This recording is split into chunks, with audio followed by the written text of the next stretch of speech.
But only 2 years ago, Guru Dev probably gave me the biggest challenge, which was go lead yoga on International Yoga Day for Prime Minister Modi at the United Nations. Hi, my name is Angela and I'm the host of On the Record, and I'm very excited to introduce today's guest. She transformed the way people live and the way they breathe. She is the U.S. Director of Sky Campus Happiness and the Director of Teacher Training for Art of Living. She taught thousands of people, has given speeches at top universities, and is now on the record going on this podcast. And I can't wait to welcome Annelies. Oh my god, how did you appear? I just recorded an introduction, so I was talking you up a lot. I was like, she's the director for the United States for the teachers training, and for the Sky Campus. Very impressive things. So my first question, I'm going to start from the beginning. Okay. You had an incredible career as a ballerina.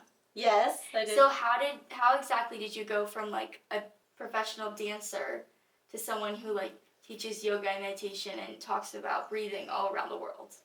I went through this really rough time in my life. I had already been dancing professionally for 7 or 8 years, and I got really badly injured. And then I kind of pushed through and danced on that injury for a year, and then they told me you'll never dance again. What was the injury? It was a foot injury. Oh, man. So I looked like 3 doctors said you'll never dance again, and I was like, no. So I went back to college, and I would just wander into the dance department instead of doing a new subject. So I just got determined, I don't care what the doctors say, I'm going to do this. Yeah. So while I was kind of trying to rehabilitate myself physically, Right. I ran into yoga. I started reading about yoga and Ayurveda and kind of the power of you can heal. Your Right. healing energy comes from inside yourself. Right. So I was like, this makes sense, and I need to heal myself. So I was really curious about yoga, Ayurveda, which is the science of life, and I slowly got better. And after 1 year of retraining, I auditioned for the Metropolitan Opera and got in. Oh which my was god. my dream job, And I wasn't even fully healed. I don't know. It must have been destiny for me to be there. So then when I moved there, it was really high pressure. I loved living in New York, but I hated the performances because I was so freaked out. I was Wow. I had to perform 6 nights a week, and I was so anxious. 6 nights a week? Yeah. When you work in a theater like that, you have 1 day off. And I loved the rehearsals because I like dancing, but before the performances, I would be nauseous for hours, and I would be psyching myself out. I'd be I'm gonna fall, or I would be so anxious. It's 3,000 or 4,000 people a night sitting there. Oh my god. Yeah, so I was oh my god, this is horrible. I'm not even enjoying my career. So I would go downtown and take 4 yoga classes a week. But all it did is make my tendonitis better. My ankle was better. But my friend in my building who was going to Columbia University was you have to take this course. It's called Art of Living. And then I'm what is it? And he wouldn't tell me anything about it. He would just tell me you would love it. Mysterious. Yeah. I see. It was really mysterious, and I would keep probing, what is it? What is it? He's oh, you would just love it. Just try it. Don't you kind of like the meditation part of yoga, but they don't give you enough? I was yes. So, yeah, I went to this Art of Living course, or happiness retreat, and I was really blown away by the Sudarshan Kriya, which is a breathing meditation. I felt I was floating. I felt for the first time in 10 years, all my body pain as a dancer kind of, after 3 days of it, my body pain just disappeared. Oh my god. Yeah, and I was what is this technique? What is this magic? Yeah, and I was oh, this is probably what the yoga tradition is supposed to be doing, but we were just doing postures. Yeah. And then I was okay, I'll try it. My teacher said do it every day.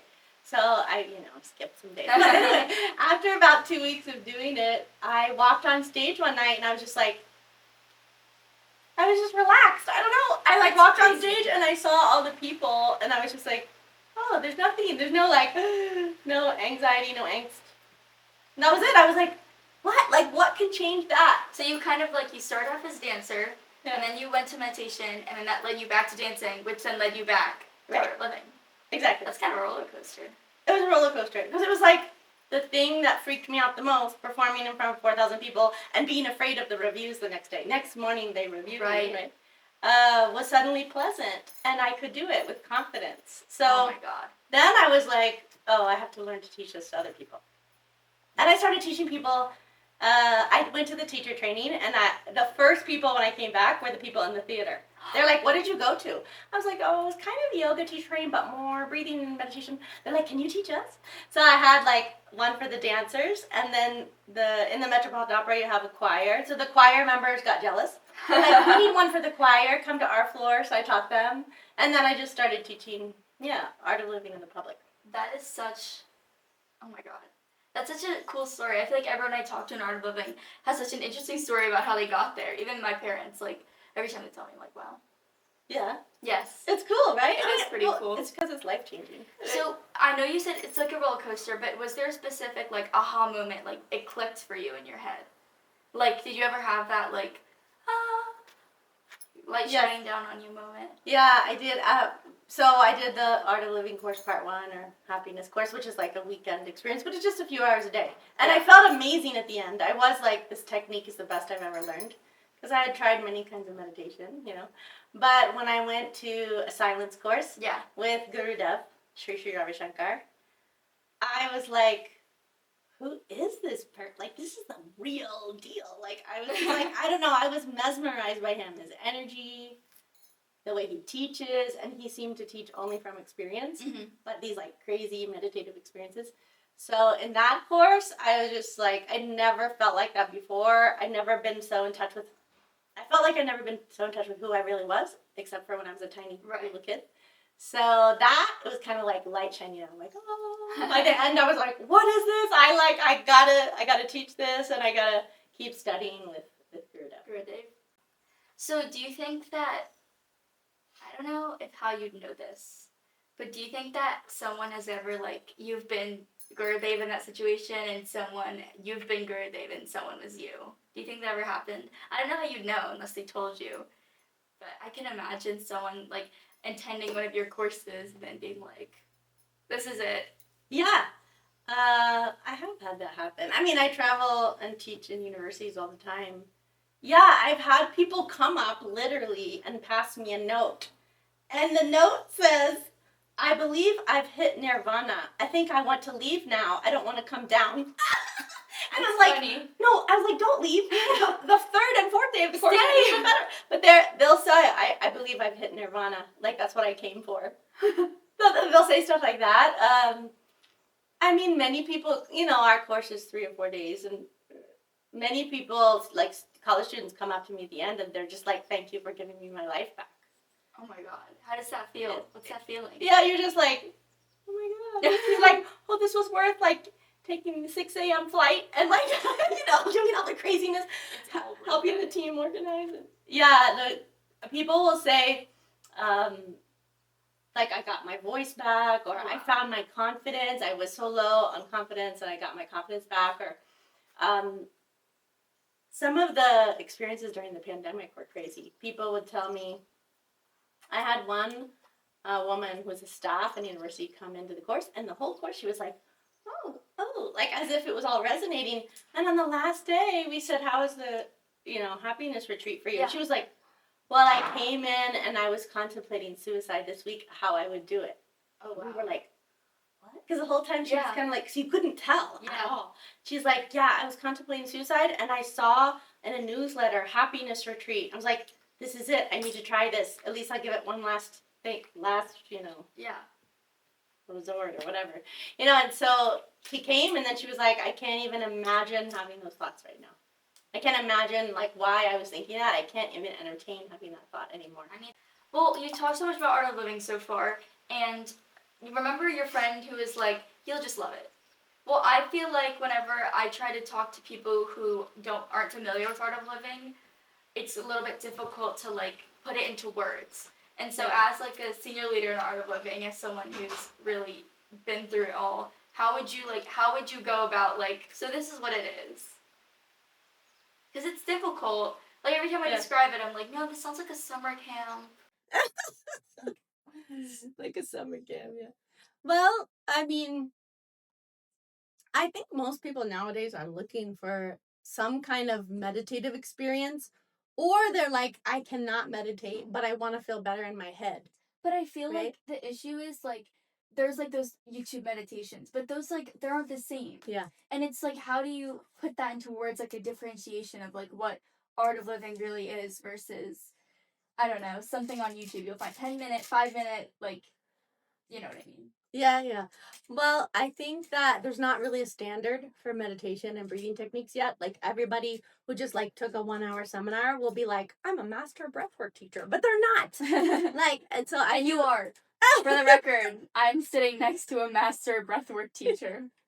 But like, you have to be trained in breathwork and meditation. You have to be trained, and I mean, I think the world knows, but maybe not everyone admits, it comes from the yoga discipline. So you have to learn it properly through its roots. I feel like you have to, like, if you were going to learn Beethoven and you could learn Beethoven from all of his successors that passed it down in the most pristine, amazing way, you would do that, Yeah. right? So I feel like in the yoga discipline or tradition, you have to learn it from like a lineage of master teachers Right. that have passed it down in the most powerful way. And so I feel like I was so lucky because I got to study with Guru Dev. He's like probably he is the master meditation teacher on the planet right now. And like he comes from the real yoga discipline. The like, real deal. The real deal. Mhm. He's like he came through in India from a lineage of master meditation teachers, and that you have to learn it from the real tradition. It can't be Right. something somebody just made up. Yeah. Like, And- I know that I've also done courses, by the way, so I'm not a master yet. No. But, like, there's a difference between, like, going to your friends for, like, a hot yoga class versus this. Like, there's Yeah. something different about it. So, Yeah. especially, so right now we're in Boone, North Carolina, but I've been to the Canada ashram. I don't know what the definition of ashram is. I'll probably put it up here and when I'm editing because I don't know how to describe it right now if you're unfamiliar. But I remember there I took a course where Guru Dave was teaching it for like the little kids. Yeah. And that was pretty cool. Yeah. I mean, the thing is, like, if you go to study with a meditation or breathwork teacher, you should feel their energy. It should Right. feel like really positive, amazing energy. And if they don't have positive, amazing energy, then they're probably not doing the right thing. So Yeah. when you're around someone like Gurudev, you feel like this energy, this joy just getting in his presence. But I also think there's another side of it is the techniques have to be evidence-based. Right. Like, Well, is there science? Is there evidence behind guess what I was researching today? Yale and Harvard both did studies about your sky courses, and they both came out with results saying like, yeah, there were positive results. Right. So that's science right there. Yale Yeah. and Harvard. Yeah. Pick me up. In Yale, it was amazing because they did a comparative study. And you taught a class at Yale. Yeah, I taught the class at Yale. Research. You really did do your research, didn't you? Yeah, and it was like they did plain mindfulness meditation in the class next door. But it was weird. They didn't have any significant results. Yeah. But Sky had all these significant results. And I even asked the lady who checked the students in the front desk, like, what did you think was the difference? How come mindfulness didn't have it? And she's like, oh, Annelies, everybody would come in their class and sit, and they would say nothing, and they would close their eyes. So they never got a chance to connect. Right. But what I love about Sky Campus Happiness is, like, you do social connection, you can meet cool people, you can meet like-minded people, and you can do all these amazing techniques that work. I think cool. that's what makes it, so not only people's anxiety got reduced or amazing, like, mental health went up significantly and all that, positive emotion went up significantly. We could all use more of that. But we could all use more of that. Right? Positive emotion during the day, like coming up spontaneously. The world would be a much better place if we had more positive emotion. Right? Well, so you taught so many college students, and especially like highly educated ones, I mean, from Harvard and Yale, and all these other great schools. So what is something you notice like between college students? Like what's a common struggle you're like seeing as someone who saw so much? I mean, what makes me sad to see is anxiety is like the biggest problem now. Yeah. It used to be depression. And it felt like, oh, maybe you can help people get out of depression by like raising their energy or like hyping them up or connecting. But anxiety seems to be like, I don't know. I feel so bad when I see students are anxious because it's supposed to be the best time in their life. You're in college. Yeah. You're like in your young 20s or whatever. So I see most students are anxious, but I also see recently because people maybe went to high school in the pandemic or middle school in the pandemic, they're like, I was in 6th and 7th grade. I was like online those years, so. So I have like maybe people about your age in my classes. They'll come to the class because our Sky Happiness retreats are in person, and I'll ask, "Why are you here?" And they'll be like, "I was so scared to come. I'm anxious to be around people." And I'm Yeah. like, "What? You're anxious to be around people?" That so I feel like anxiety in I general, think that's but like a study proven thing where it's like, I feel like I remember like all the elementary school, like everyone was very friendly and talked to each other, but online, you don't have the option of in person of being like, camera off, you know what I mean? right, yeah, So maybe that's something. I feel like I read a study about that. yeah. Yeah. I feel like people are having trouble connecting, and like you have to connect. You have to connect when Yeah. you go to college. You have to connect to get a job, like, and it what I want to see is young people could just feel like confident and powerful being themselves, you know? And in a weird way, learning to meditate makes you Makes that confident in happen. yourself. Yeah. It's so weird, right? It's so funny how that works. Isn't it? Yes. Yeah. So you've led many retreats and courses and talks and global events and teacher trainings. So how do you stay grounded and not get overwhelmed? Because I know like you're probably not thinking about this all the time, but in my head, when I hear Annelies, I think of all your big accomplishments and titles and all the people you've helped, the lives you've saved. So how do you I know you talked about anxiety, but it's kind of different like for adults. Yeah. They didn't really, I guess COVID did not impact them as much as they impacted the little ones. I am considering myself a little one. So how do I stay grounded? Yeah. The first and foremost thing is my breathing and meditation practice, my sky breath meditation. Like I will not walk out of the house without doing it. Really? It is as crucial to me as brushing my teeth. If I don't do it, it's like I didn't. Have you ever left the house without brushing your teeth? Gross. Yeah. Gross. So it's like you didn't brush your mind. So like if I don't do my practice, I know I'm gonna react to things negatively. I'm gonna have more negative self-talk. I'm gonna doubt myself more. So no matter what, even if I have to catch an early flight, I do my sky breath meditation practice first thing in the morning. And the minute you have that meditative experience, it kind of just, at least sky breath meditation does that. It clears your mind and it makes you feel like confident, happy, and Yeah. Yeah. So, walk me through. You said early flights, all this stuff. Walk me through the day-to-day life of Annelies. Like I want, like I'm sure it's probably not. It's probably not a 9 to 5, but right. Well, I'm usually every week in a different city or a different university. how do you like traveling? I like it. You like it? But you have to keep yourself even more grounded. I would imagine. Because when you travel, you get more like your body almost. I gets don't more, like traveling. And right? the second I get home from like a long flight, I need to take a shower. It throws you off, right? Yeah. Yeah. So How do you do with the jet lag? I imagine that suck. I'll sound like a broken record, but it's the practice. Really? Like like Sudarshan Kriya or Sky, it gets rid of jet lag. So like if I do it in the I feel morning, like you guys could just market it as getting rid of jet lag and that'd just be it. I think so you get so many. It does. If I land, they take me to wherever I'm staying. I just do it again, and I feel like fresh. I feel like a new day. Sometimes you're talking about walk you through a day. If on a day I travel, I get up early, I do my yoga. If I get up later, I skip my yoga and I do my breathing techniques, my sky breath meditation.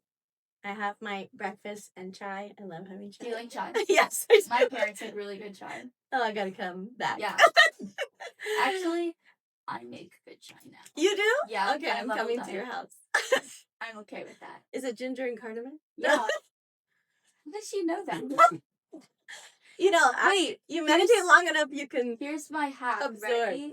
A little bit of cinnamon. Oh, That's so good. That's good for you. It's good for your brain. It is? Did you know all the stuff that you put in chai is good for your brain and your No. nervous system?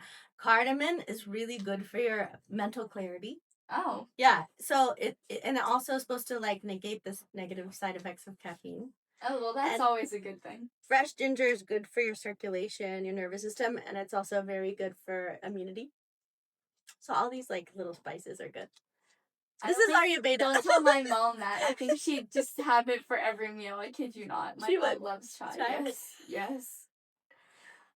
So what's a common myth that you hear young people saying when it comes to happiness? Because, so I'm a young person. I'm 17, and I guess I'm not mature enough to like, the yoga brings you happiness. I'm not at that level yet. But like, the small things, like I know it's only momentary happiness when I go to the mall. I know it's only momentary happiness when I like, I don't know, I don't know what else example to give, but like these are like I don't want to say quick fixes because then it sounds like a drug, but like it's like like yay, I'm happy now, but I know that's not long lasting. So what's like a myth about happiness that you would say like my generation has that you think is like I think that most people think if they have like negative self-talk or overthinking that they can't be happy, which I think is not true. So Like- you think like the little voice in your head that's like Yeah. you don't think that impairs happiness?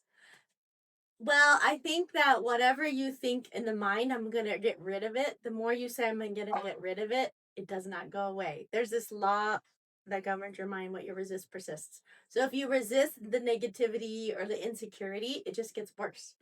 So I believe that you could have some negative self-talk happens, but if you just become aware of it and you know how to do some techniques to deal with it, it just like dissolves on its own instead of you fighting with your own mind. So I think the thing that makes us miserable is fighting with our own mind. And I think we need something to be happy. But actually, when you get rid of all the stress inside, your natural state is happiness. So another question. You talked about the Ayurvedas earlier, and that's very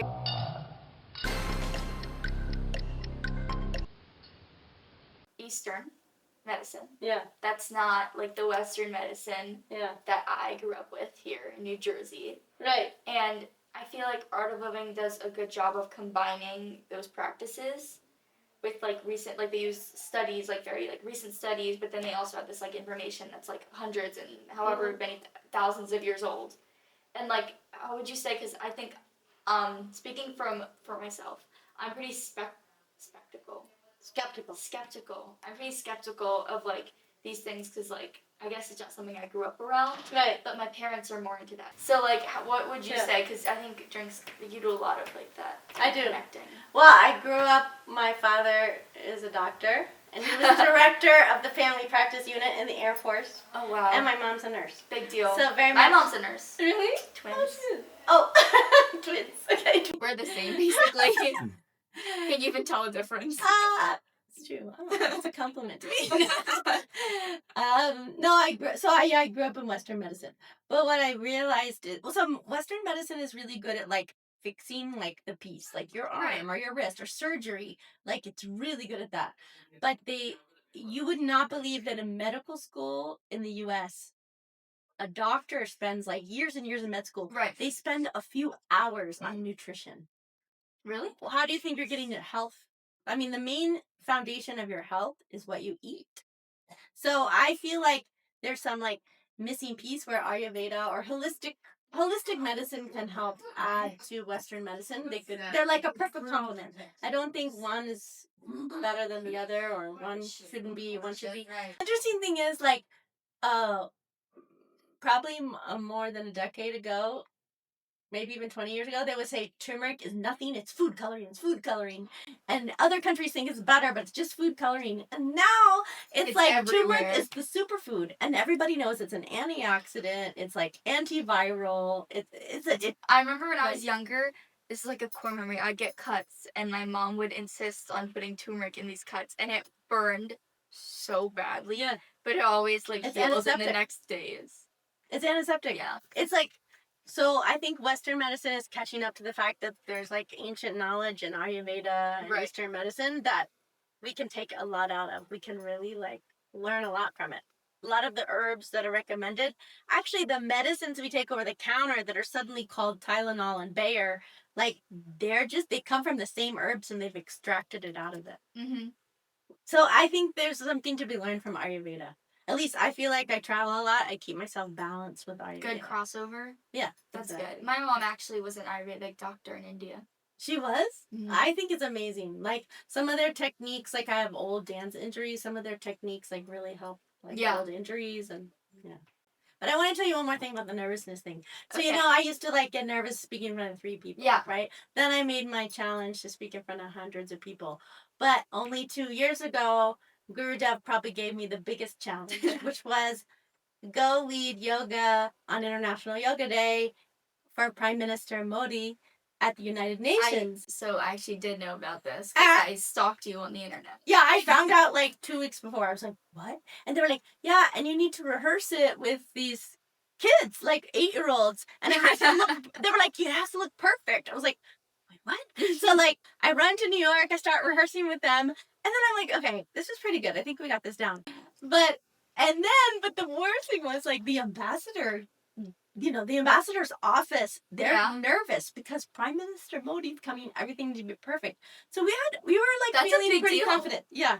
But they would come up to us. Wait, I'm one person away from Prime Minister. No, they would come That's up to us cool. before, and instead of being like, you got this, which you should do if you're like coaching someone, they would come up to me and the 8-year-olds would be like, it has to be perfect. If you mess up, A the billion world will end. They're telling 1 billion people will be watching. The I'm fate like, of the universe rests on your shoulders. yeah, it was like that. So then I was like, this is the next level. So I was like nervous before that, especially because I couldn't center myself before. Of course, I woke up at 4 a.m. to do my practice because I need to do my sky meditation. I'm going to feel good. But the kids kept coming up to me every 2 minutes. Are we going on yet? Are we going on yet? And so I had to like be there to calm them. But when I got on that stage and I saw Modi and the whole crowd, I was just like, wait a minute. I'm here to lead people through relaxation. And like, I'm trained by Gurudev, like the best of the best. Then I just kind of calmed down and was able to do it. But I feel like it's all about knowing you're here to help others. You calm down. That's actually one of the coolest stories I've ever heard in my life. But also, it's okay to be nervous. Because I was back there, I was like, I've been in front of so many crowds. I was nervous. I was like, wait, what? 1 billion? I don't know 1 billion people are watching. That is up. Like, That is an incomprehensible number. It kind of is, right? Yeah. At some point, you just have to focus. And that's what the techniques do, right? They focus. The techniques help make you focus and be happy in the moment and do your thing you're supposed to be doing. Well, another thing I know that people my age are concerned about is college and education and doing good in school. And I just know because it's been like hammered into my head from the time I was born that yoga and meditation helps you with that.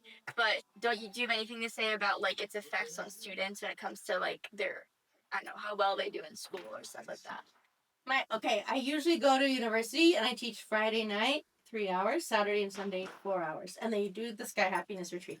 My favorite thing I hear on Monday or Tuesday after they finish those 3 days is they say, Annelies, I'm finishing my homework in half the time. Really? Yeah, or they'll say, Annelies, I'm studying in half the time and I'm retaining it and I don't have to keep going back. What is it? So, I don't know. Actually, is this applicable anymore with AI? You can just look up everything and it can write the paper for you. But I hear that consistently. I'll ping people like, how you feeling after the retreat? And they're like, I'm getting everything done in half the time. So now I have time to do the stuff I want to do because I don't have to spend all my time studying. The biggest thing was like, my parents are always like, oh, just like wake up in the morning, do your meditation, and then get out the door. But for me, like the whole idea of why the pill would be so attractive is because the time. Like meditation takes time, yoga takes time. Like you have to center yourself and focus. I have to wake up early. No one wants to wake up early on a school night. So like, what would you say to people who are like, I don't have the time in my schedule, especially like you're so busy. Like I'm a high schooler, but I'm sure in college or when I get a job, You get more busy. it'll get more busy. So how do you kind of fit that in your schedule or make that a priority versus like, I don't know, work?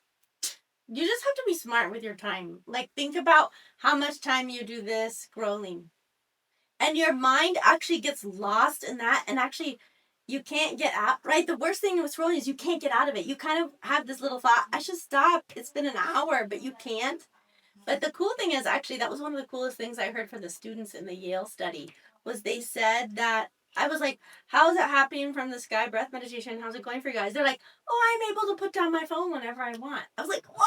That's such a cool reaction because it almost gives you like that self-control. But if you make sure you do your meditation, your breathing techniques early in the day, you'll be like very conscious about your screen time and you'll watch the stuff you need to watch instead of everything. The next question, I have to read off this because it's a long list, which is very impressive. Ready? You've spoken and taught at Yale, Purdue, Texas A&M, Google, and the UN. That's correct. Yes. How do these highly respected audiences respond to these practices? And also, so the second part, I'm going to say it before you even answer. So you talk to these people and then you talk to college students. Is there like a difference in their responses? Yes. I mean, the funny thing is that when I teach someone like older, like at some of these universities, I've taught their director of counseling or something like that. Oh, wow. Yeah, but they've been through so much crazy, horrible stuff in their life that when they get to sit and do like a real meditation practice, like the first night they learn Sudarshan Kriya, they're like, oh my God, thank you so much. I needed this so bad. And they're like extremely grateful. Right. Sometimes students are like, on the first day, they're like, I don't know. But I'm like, because they're like, they've never tried it before. But hands down, once they go through the first practice and they rest, they're like, what was that? Was I asleep? But I know I wasn't sleeping, but I felt amazing and I want to go back into that state. Like, so I feel like students are like, wow, that's such a cool state. It's more about feeling high and really good. And adults are like, thank God my problems disappeared for a few minutes. That's pretty cool. That's cool, right? I mean, it's kind of like a Do you ever life hack. get into, so this is like me on a personal note, because I always struggle with public speaking. And I also, like, when I was younger, I was very, like, self-conscious. Like, I wouldn't speak a lot. Just Yeah. crazy. And now look at you. All right. But you've learned meditation. I have, yeah, that's true. Yeah. But, like, where does that come from? I think most people are a little insecure, and public speaking a lot of times is the top of the list in fears that people have. Yeah, it is. Right? I think next So- to spiders. Yeah, so that's pretty normal. And like, I also used to hate speaking in front of people. But for me, it happened in stages. Like, I decided, okay, this is powerful enough. I want to learn to teach it. So I went to we have something called volunteer training, Right. Our Sky Leadership Training. It's like a mini teacher training. Okay. So after I went to that, I hid in the back the whole time because I didn't want to speak in front of that group either. But I went and I led a meditation at Columbia University. That was my first place. I was really nervous because it was Columbia University. That's crazy. And it was their Buddhist meditation group. But I realized, you know what, Annelies, you're not here for yourself, so who cares how you sound? You're here for these people, you know? So after I led my first meditation session, after my leadership training, I was very nervous. But right. if you're nervous, Understandably so. It's Columbia. right? But it just means you care about it. And I was so happy afterwards because one, I did something I was afraid of and I pushed through and I did it. And two, everybody had such a great meditation experience. So that made me like keep putting myself out there. Right. So I did a second challenge for myself. I decided I would go one day on my day off and I would go into every class in Columbia University and make an announcement about our retreat in front of Did you these, do like, it? 300. And the first day I went into each class and I would look and I'd be like, I was so nervous and I went home. So I was so like upset with myself that the next day I had a half day off and I went and I like just pushed my body into the classroom and I said to the faculty, like, can I please make an announcement? They're like, sure, I need that class too. So I was nervous, but I like made myself get in front of people. But I think the main thing that makes me not be so nervous is I feel like I'm here to help others. If you make it about yourself, like, oh, what are they thinking about me? That's like, you just keep going downward. Right. But if you're like, whatever I'm here to do, I'm here to help others, then you kind of get over your nerves in order It's to help bigger the other than you. person. Exactly. So I'm 17. I know I mentioned that before. And people in my age group, I often find, like, even myself, I feel like such a fraud being like people in my age group because it's me too.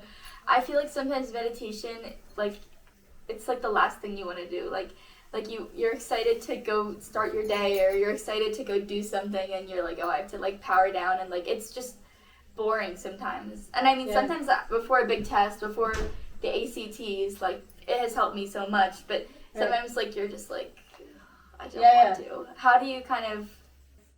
I know exactly how you feel because I felt the same way. Like, well, I was a dancer professionally, so I had been dancing at that point for like 15 years, and all I do is move. So if someone had said learn to meditate, sit still, I would have been like, no. But the fact that like the way I learned it was through like really intense breathing techniques, and breathing techniques first make you have a lot of energy. Everybody wants more energy. But they also, at the same time, your body feels like it has more energy. Your mind calms down without you having to try to calm it down. Right. Because the worst thing is, have you ever told yourself, calm down, calm down, calm down? That does not work. Right. What if someone else is like, calm down? That's even worse. That's even worse. So like, calm down never in the history of calm down has calm down ever Right. worked. Okay, so like, but if you learn like really powerful breathing techniques, it makes your mind like so calm, but not just calm, like focused and powerful. Right. So, and they're not boring because you're doing something active. So that's how I could connect with it. So I have probably 50% of the college students that walk into my Sky Happiness Retreat say, I cannot meditate. I've never been able to. I'm not a meditator. And I'm like, you don't have to be a meditator, and you could have never meditated before, but try the breathing techniques. Right. And like, hands down, after 2 days, the breathing techniques are like, oh my God, this really works. They always say that. Well, I know that it's like difficult to put into words the feeling you get after you meditate, because my dad was like, it's like a high, like you feel on top of the world, and I've heard other people say that too. But is it like, how would you describe it? Well, I once taught this in a recovery center in New York City, where wow. they had been all like on drugs and they were trying to get out of addiction. Right. And literally, I mean, it takes 3 days. That's the thing. You can't just do one session, right? Yeah. But after we had them for 3 days, taking them through sky breath meditation, on the last day they were like, "This is the alternative high," because you do Do you feel think high. that's true? Well, you feel high without the like unawareness where sometimes you do something stupid. Because sometimes when you're high, you do stupid stuff sometimes because like your intellect is not working as well. Yeah. But if you can feel that good, like, you know, like, why do people get high? They want to feel more relaxed. You want to feel like comfortable being yourself. And you want to feel like, yeah, like the freedom to do anything. But if you do a really powerful, like, meditative practice, I feel like with breath work, you feel like that. You feel like I can do anything. Is that something you'd recommend to, like, I know that's a big thing in, like, my age group, like, people start experimenting with that stuff. Is that something you'd recommend to, like, high schoolers, college students? Experimenting with? Meditation. Yes! I thought you meant the drugs. I need to clarify. I meant experimenting with meditation, not drugs. I mean, the main thing I would say is learn from a real teacher. Okay, so now we're gonna play a game. Okay. Okay. I love it. It's called Quote Me on That. I came up with the name for this. So basically, I have 4 like lines, and I'm gonna say them, and then you have to guess if you said them or not. Okay. I have to guess if I said that. Yeah. Okay. Okay. Good luck. Okay, ready? 1. The breath doesn't calm the mind; it rewires it. Did I say it? Did you? No. No, you didn't. All right, ready? That's a good one. I teach people how to find balance through stillness. I didn't say that, Yeah, but you it's a really good one. You did say it. I did? You were talking in this quote. You were talking about how like you were a dancer and like how that was your thing, but now you teach people to find balance through stillness. Oh, okay, so this is anytime, not just in this interview. Oh yeah. Oh, I love it. Okay. Oh yeah. Okay, ready? Meditation is just sitting with your mess until it becomes music. I didn't say that. No, you didn't. You said something similar, and then I changed it up a little. I like it. Okay, ready? This is the last one. Oh man, this kind of gives it away. At Yale, I asked students to close their eyes for 10 minutes. Some of them opened their hearts in ways I'll never forget. Did I say that? That's the question, isn't it? I did not say that. You did. I don't remember anything. I'm so in the present moment. Just kidding. I'm gonna say that next time I'm taking a test. I live in the present moment. Okay, and it's not like a game, it's just like a... Okay. Okay, ready? What would you say to a burned out college student? You have one piece of advice to give them, one-liner. Make it count. Breathe and know that you're enough. Alright, I think that college student's gonna be just fine. Okay, what would you say to your younger self before your first big performance? You got this. Everything's gonna work out. Okay, so what would you say to someone who's never meditated before and they've shown an interest but they're like, I don't know. You have no idea that through your own mind you can reach ecstasy, but you have to know how to do it. Wow, I think the mysterious thing was gonna pull them in. Okay, what would you say to someone listening to this podcast who might feel overwhelmed? You're so much bigger than any problems or events in your life. You're way more powerful than you realize. So just dive a little bit inwards to pull out that power. And what would you say? So I always end my podcast by asking my guests what piece of advice they'd like to give to me as I live my life. So what would you say to me? I would say you have everything, so just enjoy your life. Enjoy your life and spend it around good people. And keep meditating. Keep meditating. Yeah. Well, thank you for coming on. This is great. Aw, you're amazing. You're incredible. Isn't she incredible? Amazing. Here to uplift. Here to uplift. That's definitely going for sure. Yeah. I Here should to start making merch. Oh yeah, here to uplift. With an Yeah, arrow. zoop, zoop. Okay, well, thank you guys for listening, and hopefully you are going to follow and all that good stuff. See you in a meditation retreat. Yeah. Annelies is looking forward to seeing you all in person.